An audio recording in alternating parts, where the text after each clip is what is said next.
Há um mistério muito interessante que Deus deixou na criação.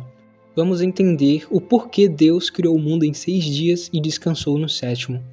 Diante de Deus, nada é sem sentido. Desejo a paz de Cristo a todos os ouvintes, eu sou o Arthur e seja bem-vindo ao meu canal. Todavia uma coisa, amados, que não deveis esquecer, que para o Senhor um dia é como 1000 anos e 1000 anos como um dia. 2 Pedro 3,8. Certo, essa é a primeira parte do mistério. Compreender que Deus compara um dia com 1000 anos. A segunda está no que o profeta Isaías escreve. Lembrai-vos das coisas passadas da antiguidade, que eu sou Deus e não há outro. Eu sou Deus e não há outro semelhante a mim. Que desde o princípio anuncio o que há de acontecer e desde a antiguidade as coisas que ainda não sucederam. Isaías capítulo 46 e os versículos 9 e 10. O Espírito Santo diz que desde o princípio Deus anuncia o fim. Então lá na criação, quando Deus criava o mundo, Ele também estava contando a história do mundo, anunciando coisas que aconteceriam. E digo mais, o Senhor separou 7 tempos de 1000 anos para a humanidade. E vamos ver que cada dia revela perfeitamente esses tempos até os dias de hoje. E também se alinha com o tempo futuro, com as profecias do livro de Apocalipse e de outros profetas. Portanto, no primeiro dia, as Escrituras dizem que Deus criou a luz e fez separação entre luz e trevas. E nos primeiros 1000 anos da história da humanidade, há uma separação entre o bem e o mal, quando o pecado se apossou do gênero humano.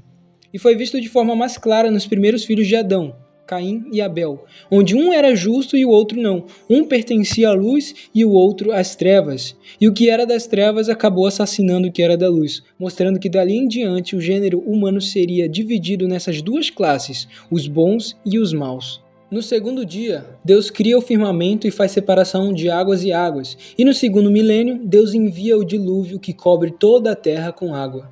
As Escrituras dizem que durante o dilúvio o Senhor abriu as portas dos céus para cair a chuva e rompeu as fontes grandes das profundezas para jorrar água. O contrário do que havia feito no segundo dia, quando separou águas acima do firmamento e águas debaixo do firmamento. Já no terceiro dia, no meio dos mares, Deus faz surgir a porção seca, que ele chama de terra. E nessa terra brota uma variedade de árvores, frutos e vegetação. E é exatamente durante o terceiro milênio que ocorre o êxodo, quando Deus separa o Mar Vermelho e faz surgir terra seca para o povo de Israel passar.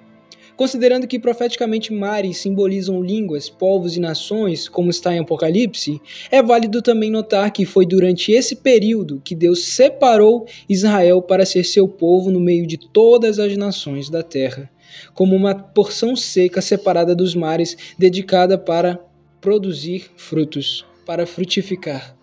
Foi no quarto dia que Deus criou o sol, a lua e as estrelas. E, curiosamente, foi quando a terra tinha por volta de 4000 anos que nasceu Jesus, o Messias. Ele que recebe do profeta Malaquias o título de Sol da Justiça. Ele que é a luz do mundo, ilumina todos que estão nas trevas. A lua faz alusão à troca da antiga aliança, sombra da nova, e as estrelas fazem alusão à igreja. No quinto dia, Deus cria as aves e os peixes. Deus contava a respeito do quinto milênio, onde se iniciava o período da igreja a partir do derramamento do Espírito Santo e a pregação do Evangelho por todas as nações. O Senhor Jesus havia dito a Pedro e a André: Eu farei de vocês pescadores de homens, isso é, que sairiam por este mundo, lançando a rede do Evangelho nos mares, que são as nações, para recolherem a Deus homens nascidos de novo. Eis porque aves e peixes, porque a partir desse momento, homens de todas as nações começaram a descer às águas e a receber o Espírito Santo pelo batismo. No sexto dia, Deus cria os animais terrenos e logo em seguida cria o homem, e Deus entrega todo o domínio dos animais e da terra para o primeiro Adão. Esse dia representa o tempo presente que estamos vivendo. E eu gostaria de fazer um rápido paralelo com Daniel e Apocalipse, sem entrar em muitos detalhes. Em Daniel 7 nós vemos animais representando nações poderosas que teriam domínio sobre a terra e logo em seguida o Filho do Homem vindo sobre as nuvens dos céus para exercer juízo e autoridade sobre essas nações. Já em Apocalipse também vemos uma besta com as características desse animal de Daniel, que profetiza acerca dos últimos dias. Mas o que quero destacar é que o homem sendo criado no sexto dia, à imagem de Deus, e recebendo autoridade sobre toda a terra e sobre os animais, é a profecia da volta de Cristo, o cumprimento da sétima trombeta de Apocalipse, onde o Senhor abalará toda a terra e, como dizem os profetas, irá trazer juízo para as nações.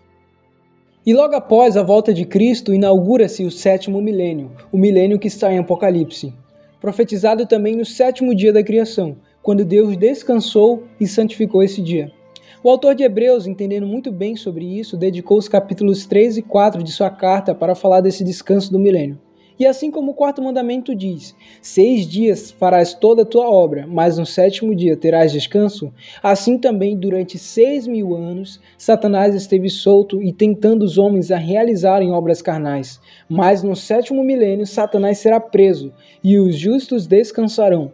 Esse descanso aparece inúmeras vezes nos profetas, levaria até algumas horas para a gente analisar os textos, então planejo fazer um vídeo futuramente separado para falar desse assunto. Enquanto criava o mundo, também contava a história do mundo, estava determinando os tempos e reservando um descanso futuro para seus filhos. Lembre-se que diante de Deus nada é sem sentido. Aqui finalizo o vídeo, que Deus abençoe os irmãos que assistiram até aqui.